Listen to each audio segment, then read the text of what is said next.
Salut les coureuses et les coureurs motivés. Tu veux courir plus vite? Tu t'entraînes dur, tu transpires, tu fais du fractionné, du seuil, des côtes, mais les chronos ne suivent pas vraiment, ou alors tu progresses, mais au prix d'une fatigue qui s'accumule, d'une motivation qui s'effrite, ou même de petites douleurs qui reviennent. Alors écoute bien ce que je vais te dire, parce que ça va peut-être te faire revoir complètement ta manière de t'entraîner. Aujourd'hui, on parle d'un truc essentiel, pas sexy, pas très glorieux, mais absolument fondamental si tu veux courir plus vite, plus longtemps, avec moins de fatigue et moins de blessures. On parle de l'endurance fondamentale, ce qu'on appelle aussi dans le jargon la fameuse zone 2. Mais avant, dis-moi si tu penses courir en endurance fondamentale régulièrement, et tu vas pouvoir le savoir en évitant les erreurs que je vais te communiquer dans la suite de la vidéo. Et pense à télécharger notre guide gratuit sur les 10 erreurs fatales à éviter en course à pied.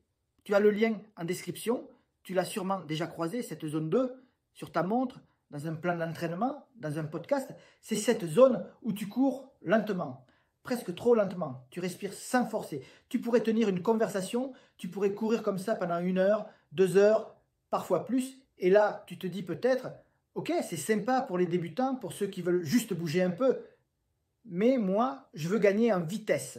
Je veux être plus performant. Je veux battre mes records, justement. C'est là que la plupart des coureurs se trompent, parce qu'ils associent la progression à l'intensité. Ils pensent que pour aller plus vite, il faut s'entraîner plus vite.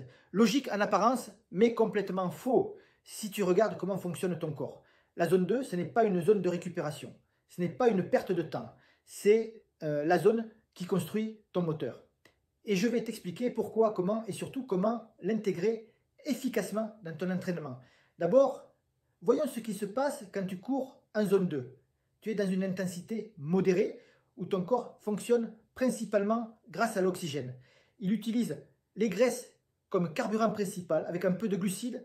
Il n'y a pas de dette d'oxygène, pas d'accumulation massive de lactate, pas de stress énorme sur le système nerveux.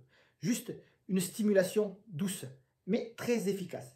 Et cette stimulation, elle agit sur plusieurs plans en même temps. D'abord, sur ton système cardiovasculaire, ton cœur devient plus efficace. Il augmente ce qu'on appelle son volume d'éjection systolique, c'est-à-dire la quantité de sang qu'il envoie à chaque battement. Résultat, il a besoin de battre moins vite pour fournir la même quantité d'oxygène à tes muscles.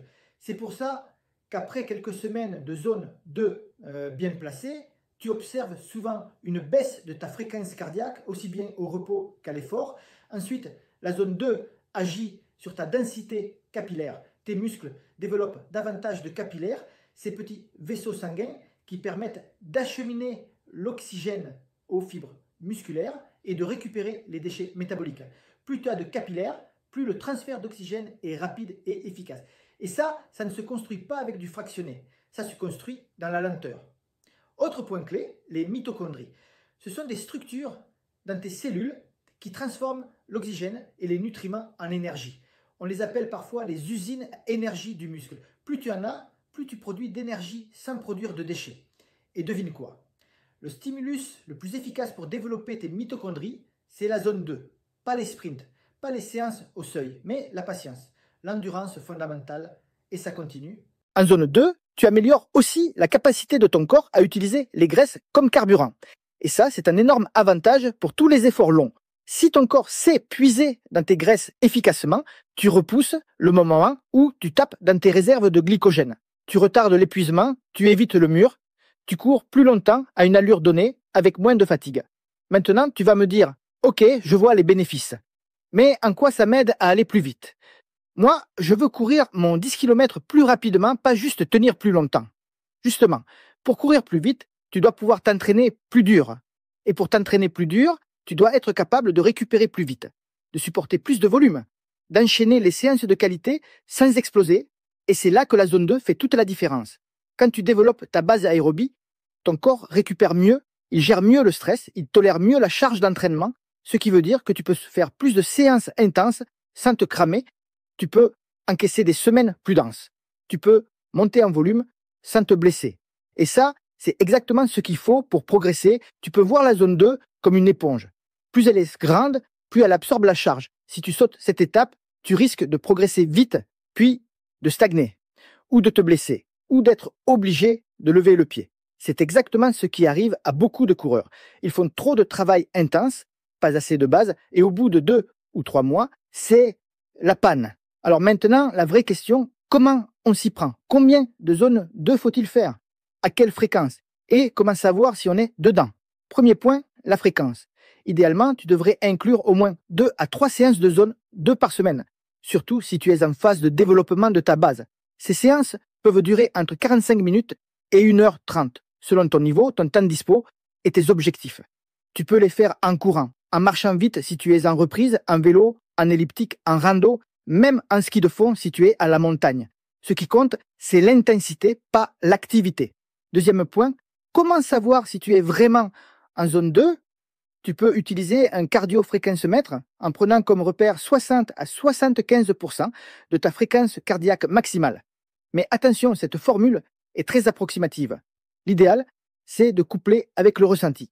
Si tu peux courir en respirant par le nez, si tu peux parler sans être essoufflé, si tu es entre 2 et 4 sur 10 en perception d'effort, tu es probablement dans la bonne zone. Tu peux aussi surveiller ton allure. Elle doit être significativement plus lente que ton allure au seuil. Et si tu reviens de ta sortie sans être fatigué, avec les jambes encore fraîches, c'est bon signe. Troisième point, quand intégrer la zone 2? Tu peux la placer les lendemains de grosses séances, comme séance de récupération active. Tu peux aussi faire une séance longue le week-end en zone 2 continue, ou même faire une sortie 100% zone 2 en milieu de semaine, histoire de construire ta base sans puiser dans tes réserves. Et si tu es dans une période de reprise ou que tu sens que la fatigue s'accumule, n'hésite pas à faire plus de zone 2 et moins d'intensité. Ce n'est pas un retour en arrière, c'est une stratégie de long terme. Un exemple concret, un coureur qui prépare un semi-marathon et qui s'entraîne 4 fois par semaine pourrait avoir une séance de fractionné court ou de VMA, une sortie en endurance fondamentale de 1 heure, une séance au seuil, une sortie longue en zone 2. Et voilà, 2 séances sur 4 en zone 2. C'est simple, mais c'est puissant. Et si tu es blessé ou que tu veux ménager tes articulations, la zone 2 reste accessible. Tu peux la faire à vélo, en piscine, sur elliptique. Tu continues à progresser sans impact. Tu construis ta base, tu entretiens ta régularité et tu reviens plus fort. Et justement, c'est ça que je veux que tu retiennes. La zone 2, ce n'est pas une phase d'attente.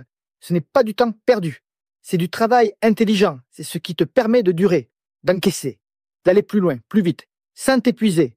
C'est la meilleure assurance anti-blessure que tu puisses te payer. Et c'est gratuit. Alors oui, c'est parfois frustrant. Tu te sens lent, tu vois les autres te doubler, tu te demandes si ça sert à quelque chose. Mais ce que tu construis là, personne ne peut te l'enlever. Et dans quelques semaines, quand tu feras tes séances de seuil avec 5 battements de moins qu'avant, quand tu te sentiras plus stable à allure tempo, quand tu finiras ton 10 km en ayant encore du jus, tu comprendras que tout ce temps passé à trottiner, à respirer, à construire dans le calme, c'était pas du luxe, c'était du carburant pour aller plus vite. Alors maintenant, c'est à toi de jouer, intègre la zone 2 dans ton plan, garde-la en fondation, ne l'abandonne pas dès que tu te sens mieux et surtout, rappelle-toi que courir plus vite, ce n'est pas courir vite tout le temps, c'est courir mieux avec une base solide. Et cette base-là, elle commence dans la zone 2. Et pendant qu'on y est, autant parler des erreurs à éviter. Parce que la zone 2, oui, c'est simple en théorie, mais dans la pratique, il y a pas mal de pièges qui t'attendent. Et je préfère que tu les évites maintenant plutôt que de perdre des semaines à t'entraîner à côté de la plaque. Première erreur, courir trop vite. Tu pars pour une sortie tranquille, tu te sens bien, tu es léger, tu as envie d'y aller. Et au bout de 10 minutes, tu as déjà quitté la zone 2 sans même t'en rendre compte.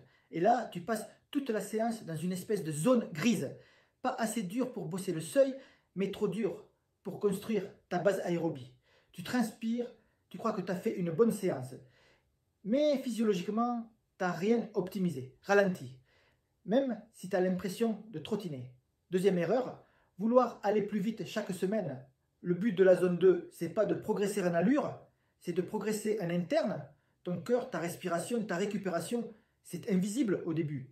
C'est lent, c'est frustrant, mais c'est normal. Si tu cherches à aller plus vite, toutes les semaines, tu vas finir par sortir de la zone et là, tu rates la cible. Troisième erreur, ne pas en faire assez. Une sortie de temps en temps, ça ne suffit pas. Si tu veux vraiment des adaptations, faut de la répétition. 2, 3, voire 4 séances par semaine si tu es dans une phase de construction, et si tu n'as pas beaucoup de temps, fais plus court, mais fais-le souvent. Quatrième erreur, croire que c'est inutile parce que ce n'est pas spectaculaire. On vit dans une époque où tout doit aller vite. Résultat immédiat, transpiration. Mais l'endurance, c'est l'art de l'invisible.